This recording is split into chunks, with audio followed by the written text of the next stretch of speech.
What's up everyone and welcome back to my channel. So today you can see that the scenery is very different behind me. I decided to film this one in my office.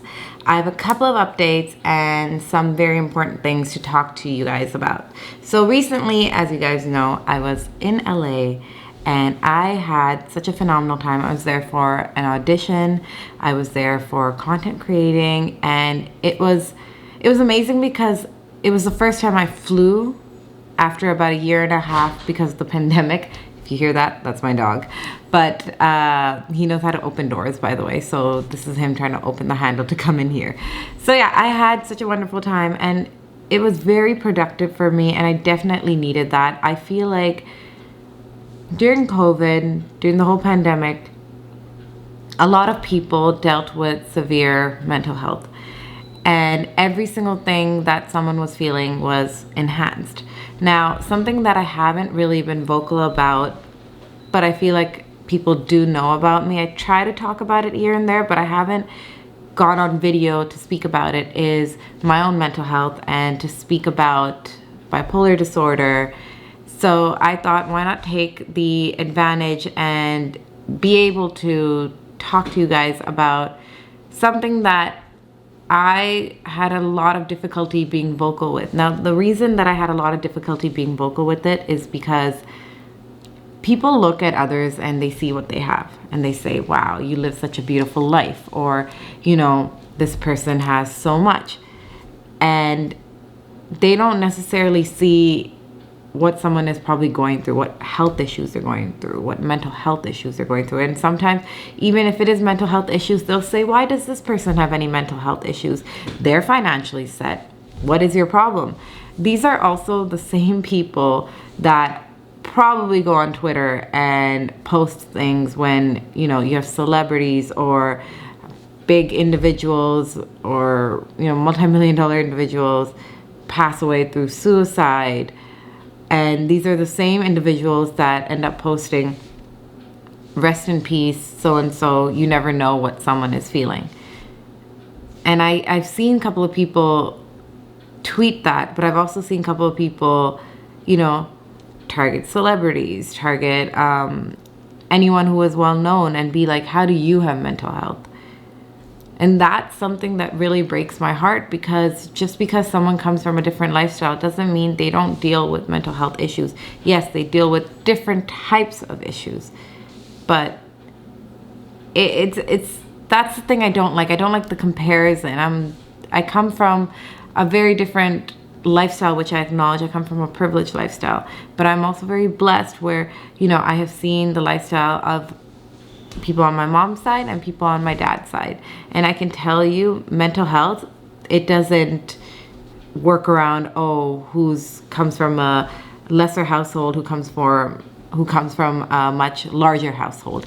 It does not discriminate. That is the biggest thing for you to know. And so today I'm very grateful because I have teamed up with BetterHelp and they have sponsored this video. And I wanted to discuss more into detail about my bipolar and my situation of what I was going through during the pandemic. So bipolar disorder has a lot of different episodes. People sometimes think it might be a mood disorder. One day, you know, someone's feeling good and the next day they're not feeling good, and you might make a comment, why are you so bipolar? And I've heard individuals say that. That is not what it is. You have manic episodes, which have different tiers involved, and then you have depressive episodes. During the depressive episodes, sometimes it's so hard to even get up from bed. It can last for days, weeks, even months. It is so hard to find motivation to do anything. Sometimes you have situations where you've been crying for days and days and days on end. It is a chemical imbalance, so keep that in mind. So pretty much the depressive episodes, I feel like during the pandemic for me, were heightened. And then there's manic episodes, which is when you feel like you can take on the world. There's a lot of reckless things you end up doing. You end up making decisions impulsively. You do things that, you know, are not necessarily for your benefit. There are different types of manic episodes, but it's so interesting because the highs and lows, they're so different from each other. So I dealt with a lot of that during the whole pandemic. And I remember there were points where I felt like I wasn't able to breathe, points where I felt like I didn't know if I could go on the next day.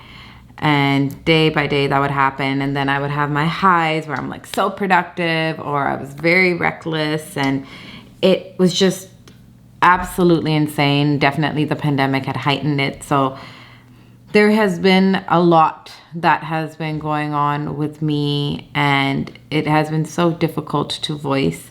It has been so difficult to sometimes talk to others about it. Now I've gotten so much better. I realize that I can reach out to, my close friends. But not only that, I started doing therapy, which has been great. I feel like it's something that I should have done a long time ago. I started it when I was younger. I didn't really have a good experience, and because of that, I never wanted to do therapy again. But I realized, you have to find the right therapist. You have to find the right, person that you can bond with and who genuinely you feel they are helping you out. And for them, it's not that, it's their job. So I was very grateful. Eventually, I started working with someone who is a friend of mine, and she is really helping me out with a lot of things in my life and opening up a lot of new things. And I remember I was working with her on something, and we talked about wounds, and we talked about the different type of wounds that each individual has. So working with her, we were able to find different type of wounds, which was very interesting because I didn't know there were so many different type of wounds. So I've been working on that, and that has been very, very eye-opening for me. And I feel like I've been doing a lot of life-changing inner self-work that has changed my perception of many things. Before, I was very black and white. Before, I used to be like, oh, if this is wrong, this is wrong, this is right, this is right. Now I sit there and go, okay, I understand why something happened. I understand how it happened. I understand the way that it happened. Was it necessarily right? No, obviously, depending on the situation. But now I look at things in a different perspective, and it makes me feel more zen. I feel more in tune with myself. I don't feel like I'm spewing that negativity onto others. So a couple of things that I would do during my phases is I would move. The one thing you have to do is move. Example, go for your walks, be in nature, or work out. As you guys know, I love to work out. That's the one thing that I do that helps me set my mind. And my acting classes, those are the things that I love doing. But I always have to find a way to move, either through dance or, like I said, just being outside in nature, hiking, any of that stuff. Those are the things that really help me out. So it was very important for me to understand and realize what is really adding more value and positivity to my life and what will help me better myself. So working out, that's part of my career. That's also part of my life. So doing that helps me out mentally, and it also helps me out for my future. Going for walks helps me out mentally, also helps me out for my future, because those walks I'm doing alone. I'm thinking I only have my thoughts. I don't have anyone else in my ear. When I go for walks, I rarely call people. I don't listen to music. I just try to listen to the sound of nature, the cars going by, and then somehow I end up walking all the way to Starbucks, because Starbucks makes me happy. So it's finding the little things that make you happy. And I started working on my 5-minute journal. So every day I find things that I'm grateful for, and end of the day I find things that I could have done to help better my day. And just writing it down and sometimes going back and looking into it, I realize a lot of growth. I see a lot of growth, but I also see how I reacted to specific situations, what I did to make myself better. So there's so many things you can do. And I just really wanted to be open about, how I was feeling and the things that I was going through. And it was very tough for me to even sit down and talk about this, because I know the judgments that come, I know the judgments that come from a lot of individuals and what they look at and what they see. And you see on social media, you see people living such a beautiful life. You see all these influencers, but people do not understand the pain and other things that are going on behind the scenes. You guys might hear a crying baby. Okay, that was Taj. Poor Taj. Pretty much in this house now, we got the baby, we got the dog, we have a lot of people here, and it's always constant noise. So it's very hard sometimes to even find peace and quiet. And that's something I try to do in the middle of the night. That's why I'm usually awake until like 4 or 5 in the morning sometimes, because that's my me time, that's my quiet time, and everyone is asleep. So I kind of take advantage of that. But one thing I do want to say is for everyone that lead life with kindness. There has been a lot going on around the world, and you don't know what people are dealing with. People right now are slowly, you know, coming out of lockdown and integrating into what normalcy used to be. And we have a new kind of normal right now. So just be kind with everyone. Be patient. Be patient when you're at restaurants. Be patient with the servers. Be patient with, you know, just anybody that you come across. And just be kind and understanding and be you, which I think is very important. And I think that collectively, all of us together, you know, we have done really well to survive through the pandemic.